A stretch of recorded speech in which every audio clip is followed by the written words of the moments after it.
কেমন আছো? আশা করি সবাই খুব ভালো আছো। আজকে একটা নতুন রেসিপি তোমাদের সঙ্গে আমি শেয়ার করব। রেসিপিটার নাম হচ্ছে শিলং মাছ ভাপা।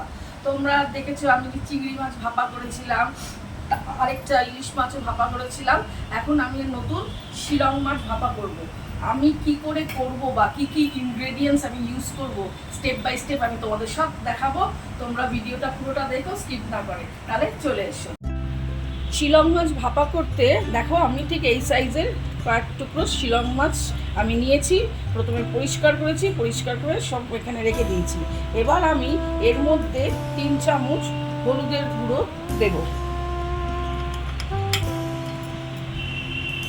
1 চামচের একটু কম নুন দেব, আর সর্ষের তেল আমি 4 চামচ দিলাম।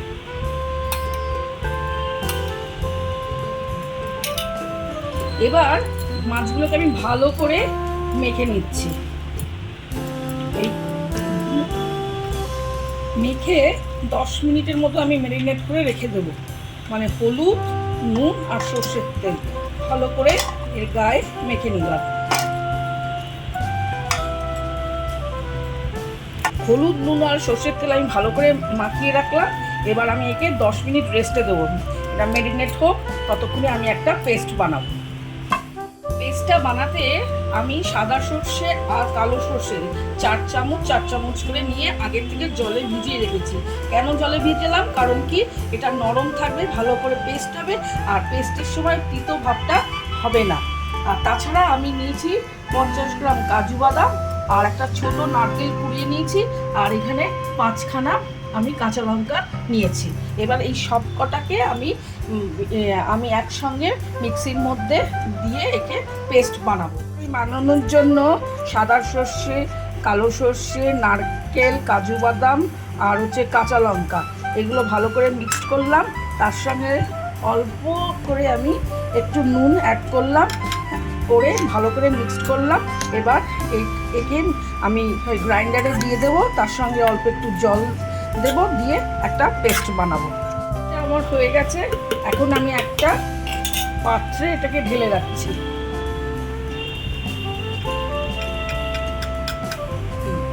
এই যে পেস্টটা যেটা আমি বানিয়েছি, এর মধ্যে আমি দেখো বড় চামচের 3 চামচ আমি টক দই দিয়ে দিচ্ছি।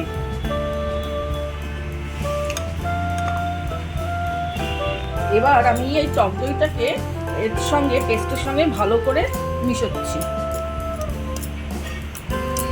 এই ক্ষেত্রে আমি একটু নুনটা অ্যাডজাস্ট করব, কারণ কি আমার একটু নুন কম দিয়ে রান্না করার অভ্যেস আছে। আমি যখন ওই ম্যারিনেট করা শিলং মাছের মধ্যে এগুলো দেব, তখন আমি একটু নুনটা টেস্ট করব। যদি দেখি কম আছে তখন হালকা করে একটু নুন দিয়ে দেবো, আর যদি দেখি ঠিক আছে তাহলে আর দেবো না। ঠিক আছে, এবং 10 মিনিট হয়ে গেছে ম্যারিনেট করা। এবার আমি এই ম্যারিনেট করা যে শিলং মাছের উপরে এই পেস্টগুলো দিয়ে দেবো।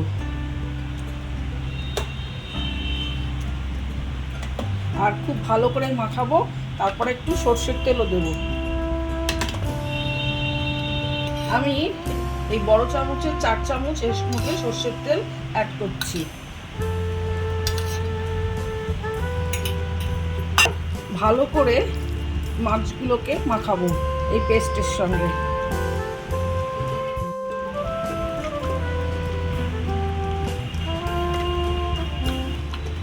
আমি বেশ 2 মিনিট ধরে এই মাছের গায়ে এই পেস্টটা মাখাবো, কারণ শিলং মাছ তো এটা একটু বেশি টাইম দিয়ে ভালো করে মাখাতে হবে। আমি একটা ডেকচি নিয়েছি, এর মধ্যে আমি 3 চামচ সর্ষের তেল এর বেসে দিয়ে দিচ্ছি। কারণ কি এরই মধ্যে আমি ভাপাটা করব। তাতে কি হবে, এইটা আমি দেওয়ার ফলে কি হচ্ছে, তাহলে এই গায়ে স্টিক করবে না। এই বেসে আমি সর্ষের তেলটা একটু দিয়ে দিলাম। এবার এই মাছগুলোকে এক এক করে আমি এর মধ্যে রাখবো। আমি টিফিন বক্স ইউজ করি না, সাধারণত অনেকে ভাপাতে টিফিন বক্স ইউজ করে, কিন্তু টিফিন বক্সের যে ঢাকনাটা সহজে খোলা যায় না। কিন্তু ডেচকিতে কি হয়, ঢাকনা আলগা থাকে, সহজে খোলা যায়, আর মাঝে মাঝে দেখাও যেতে পারে। তাই সবসময় আমি ডেচকিতে ইউজ করি, মানে তৈরি বানানোর সময় ডেচকিটা আমি রাখি। এরপরে সব মাছগুলো আমি এই ডেকচির মধ্যে রেখে দিচ্ছি। পেস্টটা কত সুন্দর দেখতে হয়েছে না, ইয়েলো কালার। আমার এই ভাপা করতে খুব ভালো লাগে। ডেকচিতে রাখা হয়ে গেছে। এবার এর উপরে আমি একটু হালকা করে সর্ষের তেল ছড়িয়ে দিচ্ছি। সর্ষের তেলে ঝাঁঝে খুব ভালো লাগে ভাপাটা। আর তার সঙ্গে কয়েকটা কাঁচা লঙ্কা আমি দিয়ে দিচ্ছি, ফাটিয়ে দিই। মানে একটু ঝাল ঝাল, একটু ঝাঁঝ ঝাঁঝ হলে ভাপা দারুণ টেস্ট হয়।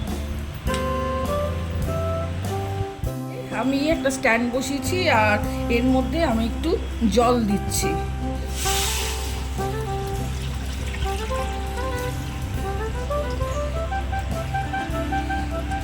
এরপর একটু ফুটলে আমি ওই ডেকচিটাকে বসাবো, তোমাদের দেখাবো যে কতটা জল এখানে দিতে হবে।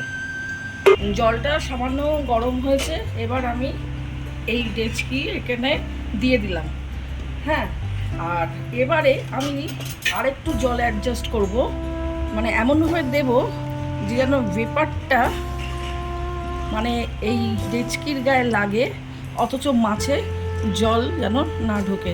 দেখো লেভেলটা দেখো, এখান দিয়ে যে ভেপারটা হবে সেই ভেপারটা এইখান পর্যন্ত ঘোরাঘুরি করবে, এর ভেতরে যাবে না।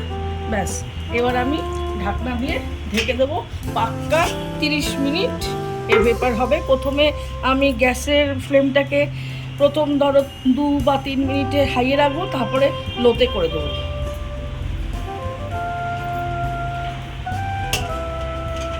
ঢাকনা দিয়ে ঢেকে দিলাম। দেখছি আধ ঘন্টা হয়ে গেছে, মানে 30 মিনিটের মতন হয়ে গেছে। এবার আমি তুলে দেখবো যে এটা কি অবস্থায় হয়েছে।